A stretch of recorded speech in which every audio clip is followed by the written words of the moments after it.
하시는 분들이 계셔서 조금 광고를 드리면 이름을 써서 해주시면 좋겠습니다. 한 달 동안 제가 이것 붙잡고 기도하거든요. 한 사람 한 사람 위해서 기도도 하고요. 이게 목회자의 일이라고 생각하고, 또 여러분들도 여러분 연말정산 때문에 이렇게 질문하시는 분들이 계시는데 받으세요.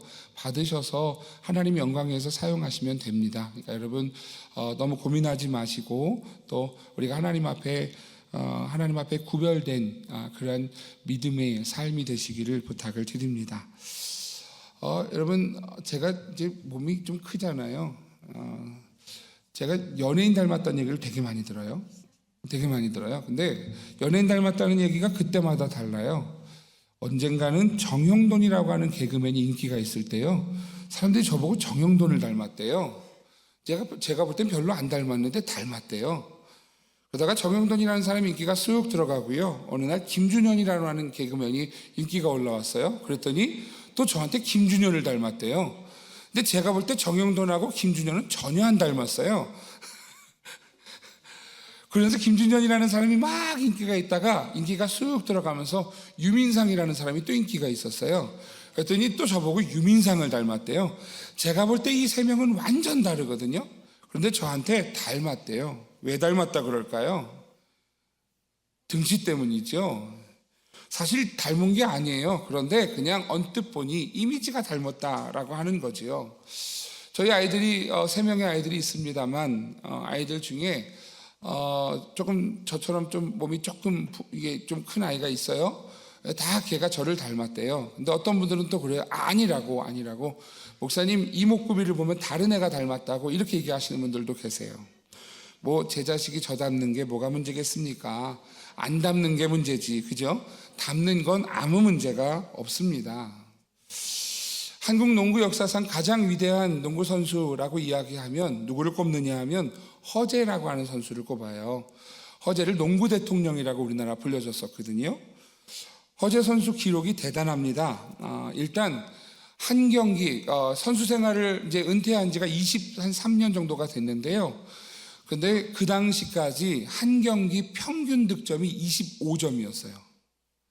여러분 놀라지 않으시는 거, 농구를 잘 몰라서 하시는 거라고 생각하겠습니다만, 지금 우리나라 프로농구에서 득점 1위 하는 사람이 평균 득점이 25.7점이에요. 9점이에요. 근데 25.9점을 하는 그 사람 뒤에 2등 하는 사람이 23.7점이에요. 그러니까 여러분 20년이 넘는 전에 한 경기에 평균 득점 25점을 했다? 정말 잘한 거예요. 그죠? 더군다나 지금 여러분 우리나라에서 지금 득점 순위 1위부터 6위까지는 다 외국인 선수들이에요. 그러니까 지금 외국인 선수들이 지금 6위가 18점인가 그래요. 평균 득점이. 그러니까 여러분 그렇게 하는 그러한 지금 외국인들이 들어와서 다 득점을 잘 넣어서 그렇다 이렇게 이야기하는데, 그 당시에 20년이 넘는 전에 여러분 평균 득점 25점을 가지고 농구를 했다? 대단한 거죠. 더 대단한 기록이 있어요. 한 경기 최다 득점이 있는데요, 대학 시절에 대학 농구에서 한 경기에 한 사람이 75점을 넣었어요. 허재라는 선수가. 여러분 농구를 몰라서 지금 놀라지 않으시는 거예요. 여러분 지금도 농구 경기가 이렇게 프로농구 경기가 있으면요, 한 경기에 70점, 80점 정도가 나와요. 그런데 한 사람이 75점을 넣었다? 이건 그냥 여러분 말도 안 되는 이야기가 된 거예요. 근데 이 허재라고 하는 선수가 득점만 잘하는 게 아니라 어시스트도 잘하고요, 스틸도 잘하고요, 뺏는 것도 잘하고요, 또 3점슛도 잘하고요, 다 잘해요. 그래서 허재 선수를 뭐라고 부르냐면 올라운드 플레이어라고 불러요. 모든 포지션을 다 감당하는 선수라고요. 근데 여러분 이 허재 선수가 은퇴하고 언젠가 그 아들들이 농구 선수가 됐어요. 근데 그 농구 선수가 된 아들들이 허웅, 허훈이라고 하는 선수들이에요. 둘 다 우리나라 국가대표예요. 여러분 그냥 이 아들들이 농구를 잘하는 걸까요? 아니면 아버지를 보고 자라서 잘하는 걸까요? 아버지를 보고 자라고 아버지의 운동신경을 이어받기 때문이지요. 아버지를 닮아서 그런 거지요. 뭐 농구 잘 모르시면 야구 얘기를 좀 할까요? 프로야구 선수 가운데 바람의 아들이라고 불려졌던 사람이 있어요. 누구죠? 이종범 선수. 예, 여자분들도 아실 만큼 우리나라에 아주 인기 있던 야구 선수였어요. 이종범 선수가 이 바람의 아들이라고 불려졌고 치고 달리기를 참 잘했어요. 아까 허재 선수도 마찬가지지만 이종범 선수도 그래서 등번호가 영구결번으로 남을 만큼 역사를 기록한 인물이다. 이렇게 여러분 남아있는 사람이거든요. 바람의 아들이라고 하는 이종범 선수가 한 시즌에 도루를 84개를 했더라고요. 84개. 아직도 깨지지 않는 기록이에요. 한 시즌에 84개의 도루를 했다. 왜냐하면 도루 1등 하려면 40, 50개 하면 1등을 해요. 그런데 그 중에서 84개를 했다? 그럼 어마어마한 거죠. 여러분, 그렇게 야구를 했던 프로야구 이종범 선수가 은퇴하고 어느 날 바람의 손자가 나왔어요. 바람의 손자가 누구냐면 이종범 선수 아들이 이정우라는 사람이 야구 선수가 됐어요. 그래서 자, 너네 아버지가 바람의 아들이니 너는 바람의 손자냐? 그랬어요. 근데 너무 잘했어요. 너무 잘해서 이정우 선수가 너무 잘해서 아버지의 이름을 뛰어넘었어요. 그래서 바람의 손자라는 이름을 이제 떼고요. 그냥 이정우라는 이름으로 하나의 정말 이렇게 브랜드가 된 그런 이정우 선수 아들이 있어요. 지금은 한국에서 프로야구에서 있다가 미국의 메이저리그에 진출을 해서 그래서 세계 최고의 무대에서 아주 좋은 성적으로 야구를 하고 있다고 합니다. 이정우 선수 누구 닮았어요? 아버지 닮은 거죠. 당연한 일이에요. 오늘 여러분, 아들이 아버지를 닮는 것은요, 아주 당연한 이야기입니다. 아버지의 말투, 아버지의 생각, 아버지가 하는 모든 것들을 조금씩 닮아가는 게 아버지와 아들의 모습이라는 거지요. 예수님도 오늘 예수님 자신이 하나님의 모습을 보여주고 있다라고 말씀을 하십니다. 요한복음 14장 9절은 이렇게 말씀을 합니다. 같이 읽을게요. 시작. 예수께서 이르시되 빌립아, 내가 이렇게 오래 너희와 함께 있으되 내가 나를 알지 못하느냐? 나를 본 자는 아버지를 보았거늘 어찌하여 아버지를 보이라 하느냐. 아멘. 여러분, 오늘 예수님께서 말씀하시는 거예요. 나를 본 자는 누구를 봤다고요? 아버지를 봤다고요. 하나님 아버지를 보았다고요. 그래서 오늘 예수님을 통하여서 하나님 아버지의 모습을 그대로 보여주셨다. 그래서 히브리서 1장 3절은 이렇게 말씀합니다. 이는 하나님의 영광의 광채시요 그 본체의 형상이시라. 오늘 예수님이 어떤 분인가? 하나님의 영광의 광채라고요. 그 본체의 형상이라고 오늘 믿음으로 고백하고 있습니다. 사도 바울은 골로새서에서도 이렇게 말씀하지요. 1장 15절에서 그는 보이지 아니하는 하나님의 형상이시요 모든 피조물보다 먼저 나신 이시다. 할렐루야. 여러분, 오늘 예수님은요, 하나님을 우리에게 보여주시는, 바로 하나님의 사랑을 보여주시는 하나님의 특별한 계시가 되시는 오늘 예수 그리스도이십니다. 오늘 그 예수님, 오늘 그리고 우리에게도 이렇게 요청하는 거예요. 너희도 그리스도의 형상을 이루기까지 가라라고 말씀하는 것이지요. 오늘 갈라디아서 말씀에서 오늘 사도 바울은 오늘 갈라디아 교회 성도들에게 이렇게 요청을 합니다. 오늘 4장 12절 말씀 같이 읽겠습니다. 시작. 형제들아, 내가 너희와 같이 되었은즉 너희도 나와 같이 되기를 구하노라. 너희가 내게 해롭게 하지 아니하였느니라. 아멘. 여러분, 사도 바울이 이렇게 얘기하는 거예요. 내가 너희와 같이 되었으니 너희도 나와 같이 되기를 구하노라. 여러분, 바울이 이렇게 이야기하는 것은 자신의 신앙을 자랑하기 위해서 그러는 게 아니에요. 오늘 바울이 이 이야기를 하는 것은 내가 그리스도의 형상을 이루기 위해 몸부림치며 사는 인생에 너희들도 그렇게 되기를 바란다 라고 하는 말씀을 주고 계시는 것이지요. 바울은 오늘 그리스도의 형상을 이루기 위해 몸부림치며 노력하는 인생을 살고 있습니다. 그리고 오늘 우리들에게도 말씀하는 것이지요. 4장 19절 말씀 같이 읽겠습니다. 시작. 나의 자녀들아, 너희 속에 그리스도의 형상을 이루기까지 다시 너희를 위하여 해산하는 수고를 하노니. 여러분, 오늘 갈라디아 성도들이 무엇을 이루기를 원하는가? 오늘 사도 바울은 너희 속에 그리스도의 형상이 이루어지기를 원한다라고 말씀하는 거예요. 왜 이렇게 이야기를 하고 있는가? 오늘 갈라디아 교회에 오늘 여러분 여러 가지 일들이 있었죠. 우리 지난 시간을 통해서 갈라디아 교회가 어떤 교회인지를 우리가 함께 말씀을 나눴습니다. 여러분 안디옥 교회에서 선교사를 파송했어요. 그 선교사로 파송된 사람이 두 명이었어요. 누구하고 누구예요? 바나바와 바울이었죠. 바나바와 바울이 복음을 전하는 그 사명을 가지고 선교사의 사명을 가지고 그래서 1차 처음 선교여행을 떠나게 됩니다. 1차 선교여행을 떠나서 가게 된 곳이 바로 갈라디아 지역이었죠. 갈라디아 지역에서 그들은 힘겹게 그곳까지 도착하게 되었고 복음을 전하는데 힘겹게 전하게 되었습니다. 왜냐하면 오늘 그들이 복음을 전하는 일에 방해하던 이들이 너무너무 많은 거예요. 그래서 죽을 위기까지 경험하면서 그럼에도 불구하고 바울과 바나바는 오늘 이 1차 선교여행을 통하여서 이방인들에게까지도 복음을 전하는 그러한 열심을 가지게 됩니다. 그리고 열매도 맺혔습니다. 여러분, 그들이 첫 열매예요. 바울이 처음 선교여행을 떠나서 그곳에 교회가 세워졌다는 것만 해도 여러분 감격인 일이지요. 여러분 감격인 일이에요. 왜냐하면 그렇게 기쁜 일이 없어요. 지금도 제가 이전에 있었던 교회에서 러시아어 예배를 이제 섬겼거든요. 처음 시작할 때부터 섬기고 그래서 어디서 저 러시아하고 별로 이렇게 친하지 않은 사람인데요. 러시아 나오면 괜히 막 이름이 이렇게 신경이 쓰여요. 왜냐하면 러시아어 예배 성도들 교회가 이렇게 세워졌거든요. 그러니 마음이 가죠. 귀가 쫑긋해져요. 그만큼 여러분 무언가 그런 기쁨을 얻었을 때 우리의 마음이 향하게 되어져 있어요. 여러분 오늘 사도 바울은요 갈라디아 지역에 이 교회가 세워진 것이 너무너무 큰 기쁨이었어요.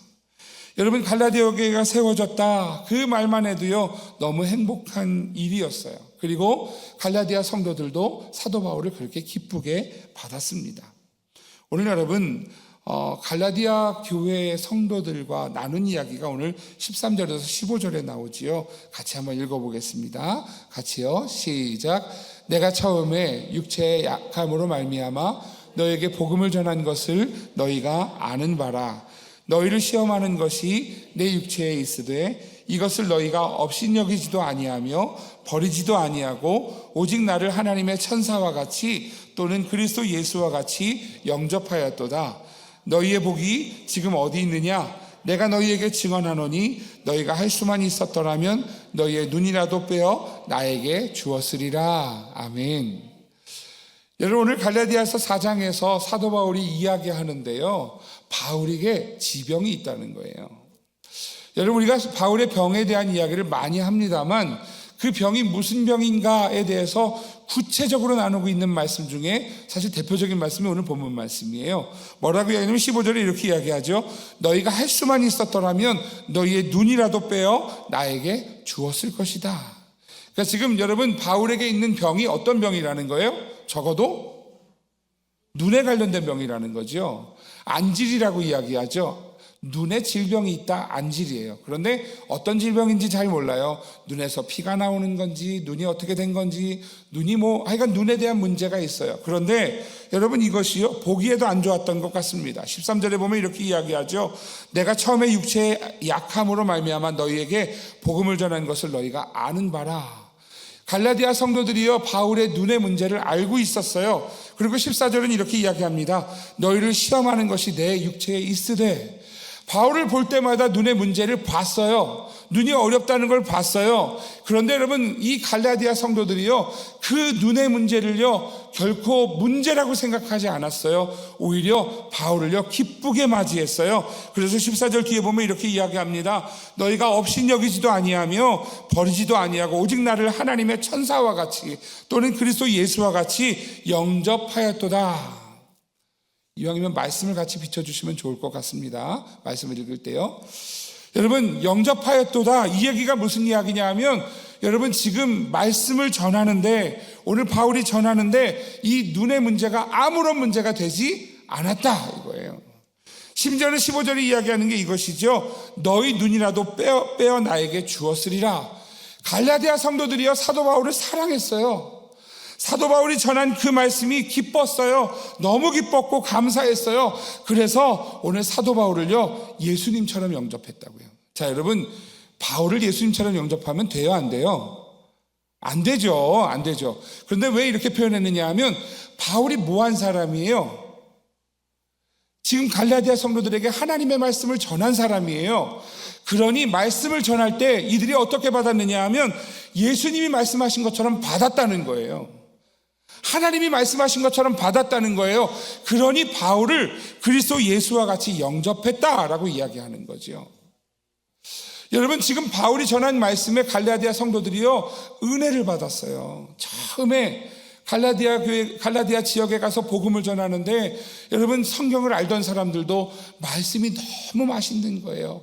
정말 그래서 말씀을 받을 때마다 아멘 아멘 하게 되고요, 그 말씀을 받을 때마다 감격하고 감동하고 은혜가 충만해서 그 말씀을 전하는 사도 바울을 예수님처럼 영접했다고 이야기하는 거예요. 그리고 심지어는 이 사도 바울을 너무너무 사랑해서 너희 눈이라도 빼어서 주었을 것이다. 여러분, 이게 보통 사랑이 아니죠. 여러분, 보통 사랑이 아니에요. 진짜 사랑하는 거예요. 바울의 연약함을 알지만 갈라디아 사람들에게 그 연약함은 문제가 되지 않았습니다. 왜냐하면 오늘 갈라디아 사람들은 바울이 전한 그 말씀에 은혜를 받고, 그래서 그들은 바울을 향하여서 활짝 마음을 열고 그를 정말 사랑했던, 내 눈이라도 빼어주고 싶습니다라고 할 만큼 그렇게 사랑하는 관계였다라는 것이지요. 그런데 그랬던 갈라디아 성도들이요 마음이 변했습니다. 오늘 16절 뒷부분은 이렇게 설명을 하죠. 16절 뒷부분은 너희가 원수가 되었느냐. 여러분, 처음 말씀을 들을 때 그 말씀 앞에서 와, 어쩜 이렇게 맛있는 말씀을, 어떻게 이렇게 은혜로운 말씀을 우리에게 주는가, 그것 때문에 너무너무 감사하던 성도들이요 어느 날 원수가 되었답니다. 자기 눈이라도 뺏어 줄 만큼 서로 위하는 관계였던 갈라디아 성도들이 원수가 되었답니다. 왜 그렇게 원수가 되었을까요? 오늘 성경은요 몇 가지 키포인트로 좀 설명을 해드리면, 첫 번째는 말씀을 좋은 마음으로 받지 못했다입니다. 갈라디아서 4장 16절 앞절은 이렇게 설명을 하지요. 같이 읽을까요? 시작. 그런즉 내가 너희에게 참된 말을 함으로. 여러분, 바울이요 하나님의 말씀을 그대로 잘 전했어요. 그런데 그 말씀이 여러분 처음에는요 하나님의 말씀이 되어서 감동이 있고 감격이 있어서 은혜가 충만했어요. 들을 때마다 은혜가 충만했어요. 예수님이 말씀하신 것처럼 받을 만큼 그렇게 은혜가 넘쳤어요. 그런데 어느 날 듣다 보니까 이제 그 말씀에 좀 힘든 마음들이 생겨지기 시작하는 거죠. 감사가 없어지는 거예요. 오히려 말씀 앞에 찔림이 시작이 되는 거죠. 그래서 그 말씀이 왜 나한테 저렇게 겨냥해서 얘기하지? 라는 불만이 생겨지기 시작한 거예요. 그래서 원수가 된 거예요. 여러분, 성경이 뭡니까? 성경은 하나님의 말씀이에요. 성경에서 성경을 뭐라고 이야기하는가? 히브리서 4장 12절에서 13절 말씀입니다. 같이 읽겠습니다. 시작.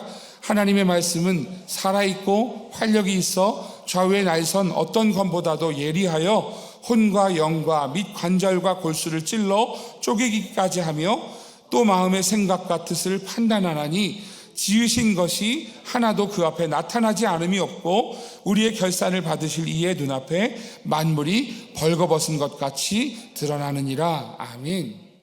성경은 하나님의 말씀을 뭐라고 이야기하느냐 하면 이렇게 얘기하는 거예요. 살아있는 거야. 활력이 있어. 살아있어. 활력이 있어서 그 말씀이 날선 어떤 검보다도 예리해서 혼과 영과 관절과 골수를 찔러 쪼개기까지 해서 내 생각과 뜻을 판단해서 오늘 그 말씀 앞에 우리가 눈앞에 만물이 벌거벗은 것처럼 다 드러나는 것, 우리의 잘못과 우리의 죄와 우리의 허물과 우리의 모자람과 우리의 문제가 다 드러나는 것, 이것이 성경이야, 하나님의 말씀이야 라고 이야기하는 거예요. 근데 여러분, 그 이야기를 듣다 보니 참 말씀을 전하고 있는데 여러분, 그 말씀을 듣다 보니 적용을 잘하면 되는데 그 적용을 잘 못해요. 왜냐하면 내가 괜히 기분 나쁜 거예요. 괜히 찔려서 그런 거죠. 그러다 보니 오늘 나를 겨냥했어 이렇게 시작이 되면서 뭐가 됐느냐 하면 원수가 되었다라고 오늘 사도 바울이 갈라디아 교회를 얘기하는 거죠. 처음에 여러분 원수 아니었어요. 처음에 눈이라도 빼줄 만큼 그런 관계였어요. 그런데 여러분 원수가 됐어요. 왜요? 말씀이 말씀으로 들려지지 않아서 그래요. 바울이 잘못 전한 게 아니고요. 말씀을 자신의 마음으로 받기 때문에, 다른 마음으로 받기 때문에 그랬다라는 거지요. 성경에 보면 하나님의 말씀을 받는 반응을 두 가지로 보여줍니다. 첫 번째 말씀에 대한 반응은요, 회개입니다. 사도행전 2장 37절에서 40절 말씀을 보면 오늘 베드로가 사람들에게 설교를 합니다. 선포합니다. 예수님을 너희가 십자가에 못 박았느니라 그렇게 이야기를 하죠. 그러자 사람들의 반응이 나와요. 37절 말씀부터 제가 읽어드릴게요.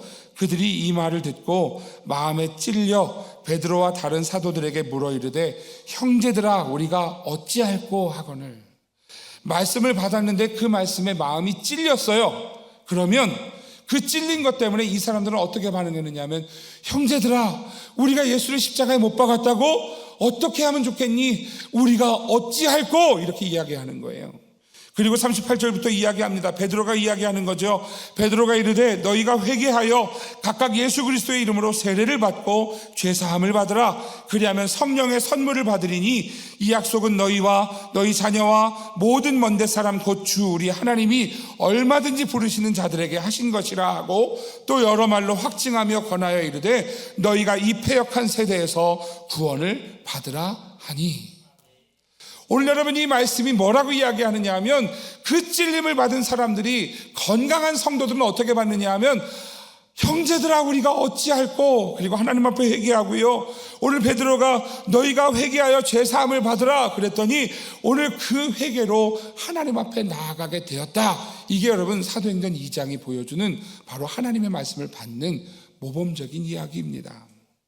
베드로는 이야기하죠. 너희뿐만 아니라 모든 자들에게 주어진 말씀이야. 그 말씀을 이렇게 받는 게 옳다. 여러분 이스라엘에서 멀리 떨어져 있는 지금 저와 여러분에게까지도 말씀하시는 거예요. 그런데 오늘 여러분 그렇게 받는, 회개로 받는 말씀이 있는가 하면 말씀에 대한 반응 두 번째는 반응이 돌로 치는 반응으로 나타나게 됩니다. 사도행전 2장과 5장의 설교 말씀은요 다르지 않아요. 2장에서 했던 설교 내용이 5장에서도 동일하게 나옵니다. 5장 30절은 이렇게 말씀을 하죠. 너희가 나무에 달아 죽인 예수를 우리 조상의 하나님이 살리시고. 너희가 나무에 달아 예수님을 죽였어. 예수님을 죽이시게 했어. 그러자 오늘 여러분 계속 이야기하죠. 31절에 이스라엘에게 회개함과 죄사함을 주시려고 그를 오른손으로 높이사 임금과 구주로 삼으셨느니라. 우리가 이 일의 증인이요 하나님이 자기에게 순종하는 사람들에게 주신 성령도 그러하니라 하더라. 근데 여러분 반응이 뭐라고 나오느냐? 33절 같이 읽을게요. 시작. 그들이 듣고 크게 노하여 사도들을 없이 하고자 할세. 다른 말씀이 전해지지 않았어요. 동일한 말씀이 전해졌어요. 그런데 그 말씀을요 받는 사람들의 마음이 어떻게 받았느냐 하면 우리한테 지금 얘기하는 거야? 나보고 들으라는 거야? 이러면서 사도를 없애려고 했어요. 그리고 실제로 7장에 가면 없앱니다. 사도행전 7장 54절에서 60절에 보면 이렇게 말씀하지요. 그들이 이 말을 듣고 마음에 찔려 그를 향하여 이를 갈거늘 스데반이 성령 충만하여 하늘을 우러러 주목하여 하나님의 영광과 및 예수께서 하나님 우편에 서신 것을 보고 말하되 보라 하늘이 열리고 인자가 하나님 우편에 서신 것을 보노라 한데 57절부터 같이 읽겠습니다. 시작. 그들이 큰 소리를 지르며 귀를 막고 일제히 그에게 달려들어 성 밖으로 내치고 돌로 칠세. 증인들이 옷을 벗어 사울이라 하는 청년의 발 앞에 두니라. 그들이 돌로 스데반을 치니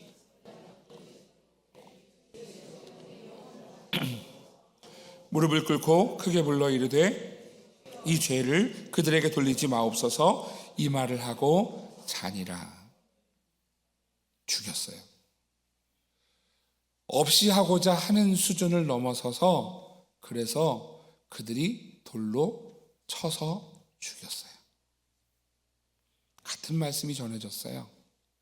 그런데 어떤 사람은요, 찔려서 형제들아 우리가 어찌할꼬 회개하며 반응하는 사람들이 있었는가 하면, 어떤 사람들은 없이 하려고 했고 실제로 그렇게 스데반 집사님이 죽임을 당합니다.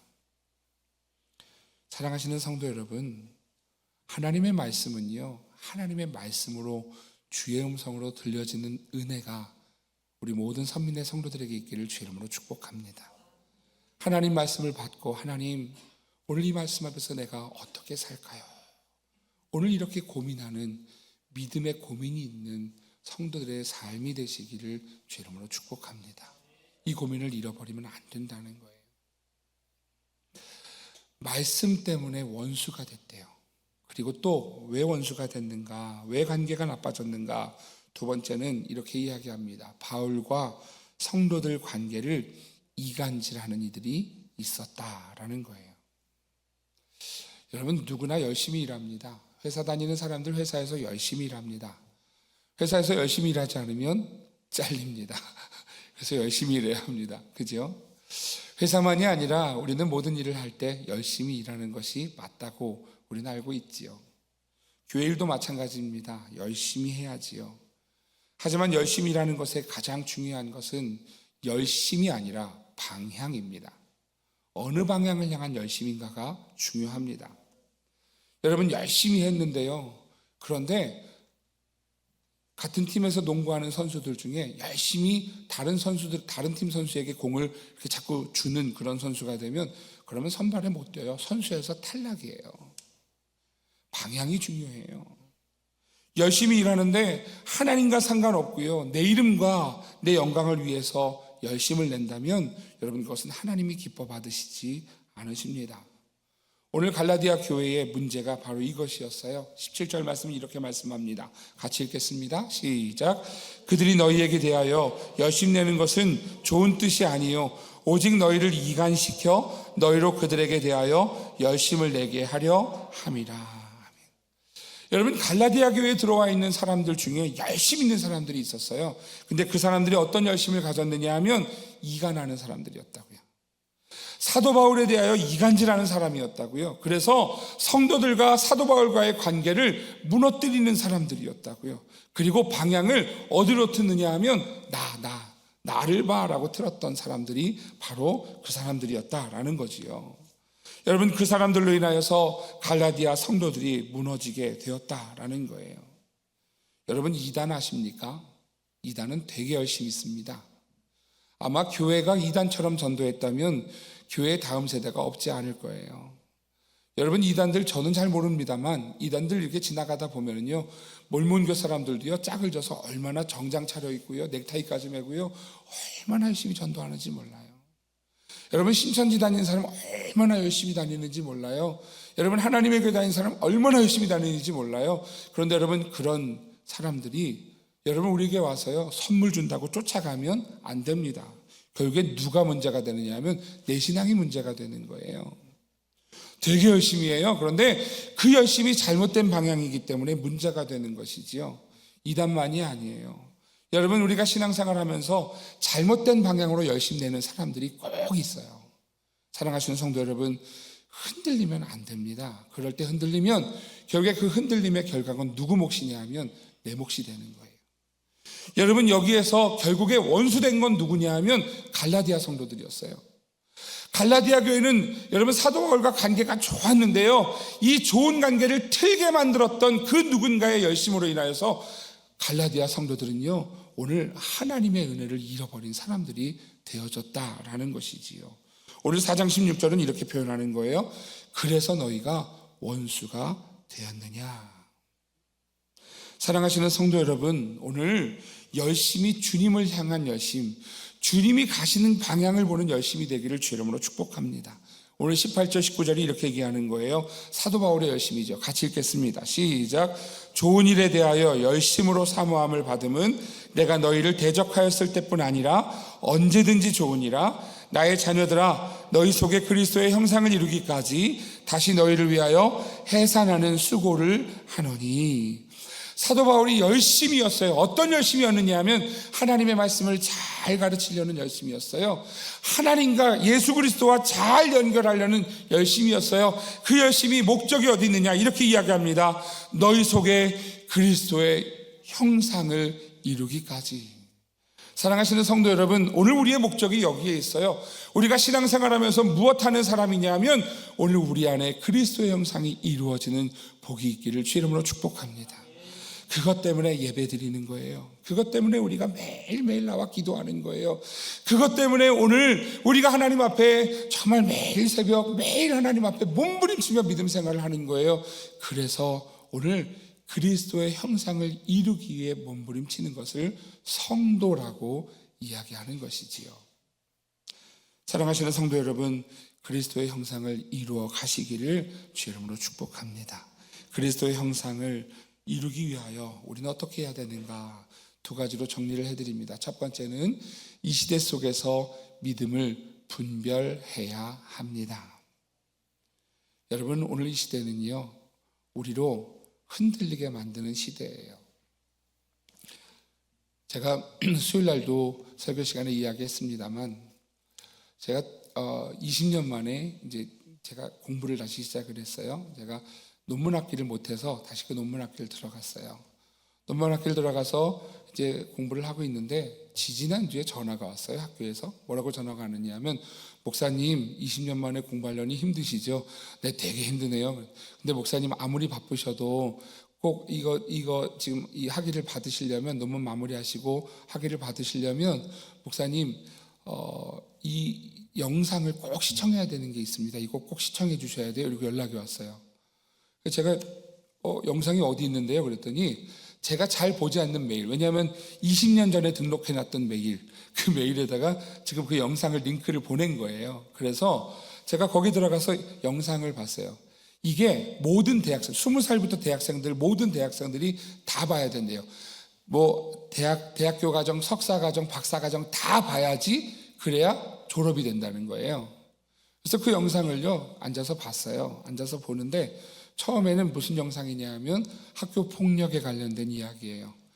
그러면서 사회 폭력에 관한 이야기들을 쭉 해요.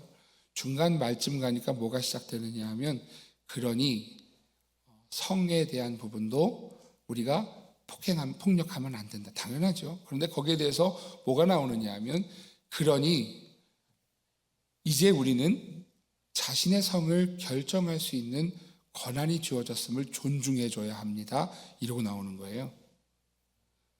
여러분, 이거 통과 안 하면 학교 졸업 못해요. 별로 안 심각하세요? 놀라서 대답도 못 하시는 거죠? 놀라서 지금 얼음이 되신 거죠? 여러분, 지금 이 시대가 그래요. 가만히 가다 보면요 그냥 따라가게 돼요. 그 영상을 보고 나서 평가하는 게 있어가지고 그 평가에다가요 막 신랄하게 비판해서 이게 무슨 소리. 여러분, 지금 제가 공부하고 있는 게 일반이 아니잖아요. 저 신학이에요. 구약이에요. 근데 그 공부하는 곳에서 뭘 얘기하느냐 하면, 나라에서 교육부에서 이거는 필수 과정이라고 보내왔대요. 그런데 자신의 성을 자기가 선택할 수 있다고, 내가 남자가 될 거면 남자가 되고 여자가 될 거면 여자가 되는 걸 선택하는 걸 존중해야 된다고, 이렇게 대학생들에게 지금 가르치고 있다는 거예요. 여러분, 이 시대가 심각합니다. 분별하지 않고는요 나도 모르게 여러분 거기에 따라가는 시대가 되어지고 말았다라는 거예요. 깨어 있어야 하는 시대이지요. 로마서 12장 2절 말씀 우리에게 이렇게 말씀합니다. 같이 읽겠습니다. 시작. 너희는 이 세대를 본받지 말고 오직 마음을 새롭게 함으로 변화를 받아 하나님의 선하시고 기뻐하시고 온전하신 뜻이 무엇인지 분별하도록 하라. 할렐루야. 분별하지 않으면 성도가 무너지는 시대예요. 여러분, 분별하지 않으면 여러분 오늘 이 시대 가운데 우리가 무너지기 쉬운 시대예요. 하나님과 멀어질 수 있고요, 하나님의 말씀의 은혜를 잃어버릴 수 있고요. 오늘 그런 시대가 오늘 시대라는 거지요. 여러분, 그래서 믿음은 자라가야 합니다. 그리스도의 형상을 이루기까지 여러분 그렇게 세워져 가야 합니다. 분별해야 하는 것이지요.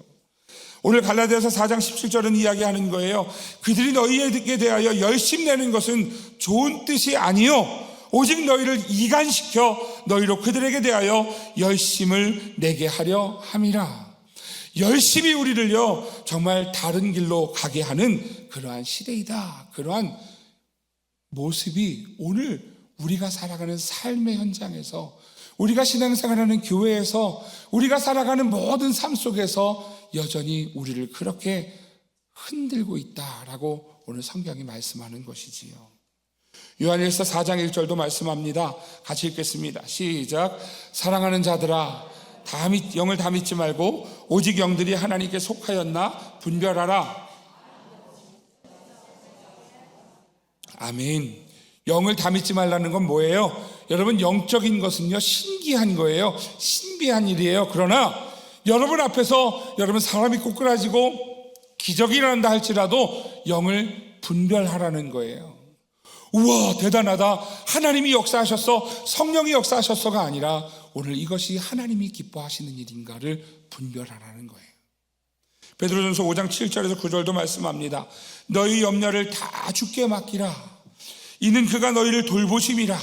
근신하라, 깨어라. 너희 대적 마귀가 우는 사자같이 두루다니며 삼킬 자를 찾나니 너희는 믿음을 굳건하게 하여 그를 대적하라. 이는 세상에 있는 너희 형제들도 동일한 고난을 당하는 줄을 알미라. 사랑하시는 성도 여러분, 오늘 우는 사자와 같이 우리를 삼키려고 우리를 찾아다니는 그러한 마귀의 괴계를 이길 수 있는, 오늘 분별할 수 있는 믿음의 성도들 되시기를 주의 이름으로 축복합니다.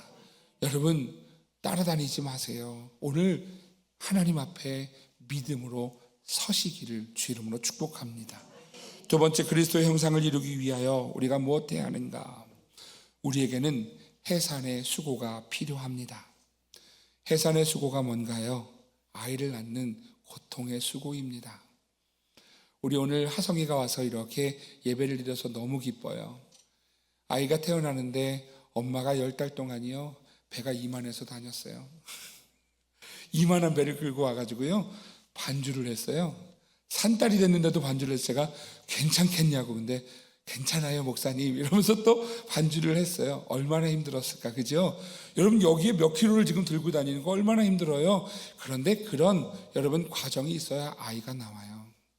그러니 여러분 아이 셋난 가정, 넷난 가정 여러분 많이 축복해 주세요. 저희 가정도요. 여러분 해산의 고통은요 더 심해요. 아이를 임신해서 아이를 배에 이렇게 두고 다니는 것보다 더 힘든 건요 아이가 태어나는 과정이에요. 정말 아이가 한 명이 태어나는데요 해산의 고통은요 너무 힘든 수고이지요. 오늘 그 수고를 오늘 바울이 이야기하는 거예요. 그 그리스도의 형상을 이루기까지 해산의 수고를 내가 하겠다라고 이야기하는 것이지요. 오늘 여러분 이 말씀을 우리에게 두 가지로 이야기합니다. 너희 자신이 그리스도의 형상을 이루기까지 이 해산의 수고를 가지고 몸부림치는 믿음 생활이 되어라라는 거예요. 사랑하시는 성도 여러분, 오늘 예수 그리스도를 본받는, 그리스도의 형상을 본받는 믿음의 성도가 되시기를 주의 이름으로 축복합니다. 그래서 믿음의 몸부림을 치는 거예요. 그리스도의 형상을 이루기 위해서 나 자신을 쳐서 복종하는 믿음의 몸부림을 치는 거예요. 때로는 이 믿음의 몸부림 가운데 손해보는 것 같고 어려운 것 같고 힘들어한 것 같고 억울한 것 같아도 오늘 믿음의 몸부림을 치는 거예요. 또 한 가지는 우리의 자녀들에게, 여러분 이 책임이 부모에게 있습니다. 우리 자녀들의 그리스도의 형상을 이루기까지 해산의 수고를 하지 않으면, 우리가 아는 우리 주변에 있는 이들을 위하여 해산의 수고를 하지 않으면 그리스도의 형상을 이룰 수가 없습니다. 왜냐하면 세상은 여전히 하나님의 말씀을 거부하는 시대이고요. 세상은 여전히 오늘 그 믿음으로 서기에 오늘 우리를 흔드는 많은 다른 열심들이 있기 때문이지요. 사랑하시는 성도 여러분, 오늘 그리스도 형상을 이루기까지 몸부림치는 성도가 되시기를 주의 이름으로 축복합니다. 우리 자신이 그리스도의 형상을 이루게 해주십시오. 그리고 우리 자녀가 세상의 많은 유혹 가운데 하나님 견디고 이겨내며 그리스도의 형상을 이루게 해주십시오. 우리 형제 자매가, 내가 사랑하는 이웃이 그리스도의 형상을 이루게 해주십시오. 오늘 그 사람이 무엇하는 사람이냐 하면 복음 전하는 사람입니다. 사랑하시는 성도 여러분, 오늘 그 복음을 전하며 우리 자신과 우리 자녀들과 우리 이웃들에게 주의 형상이 이루어질 수 있도록 여러분 해산의 수고로 살아가는 성도들 되시기를 주의 이름으로 축복합니다. 로마서 8장 29절이 이렇게 말씀합니다. 같이 읽겠습니다. 시작. 하나님이 미리 아신 자들을 또한 그 아들의 형상을 본받게 하기 위하여 미리 정하셨으니 이는 그로 많은 형제 중에서 맏아들이 되게 하려 하심이니라. 할렐루야. 먼저 믿음의 길을 시작하신 사랑하시는 성도 여러분, 오늘 우리가 그리스도의 형상을 이루기까지 해산의 수고를 가지고 몸부림치는 믿음의 삶이 되시기를 축복합니다. 뿐만 아니라 우리 자녀들과 우리 이웃들을 향하여서 이 해산의 수고를 향하여 가지고 나아갈 때 오늘 하나님께서 그 모든 일들을 이루어 주실 줄 믿습니다. 가슴에 손을 우리 같이 기도합시다. 하나님, 오늘 그리스도의 형상을 이루기까지 몸부림치는 내 믿음이 되게 해 주십시오. 하나님의 말씀의 은혜를 잃어버리지 않게 해주시고 다른 열심에 내 마음이 빼앗기지 않게 해주시고, 하나님 오늘 내 안에 그리스도의 형상을 이루게 해주십시오. 그리고 우리 사랑하는 자녀들이, 그리고 우리 사랑하는 내 이웃들이 그리스도의 형상을 이루게 도와주십시오. 나를 통하여 일하여 주십시오. 이제 우리 함께 기도하겠습니다.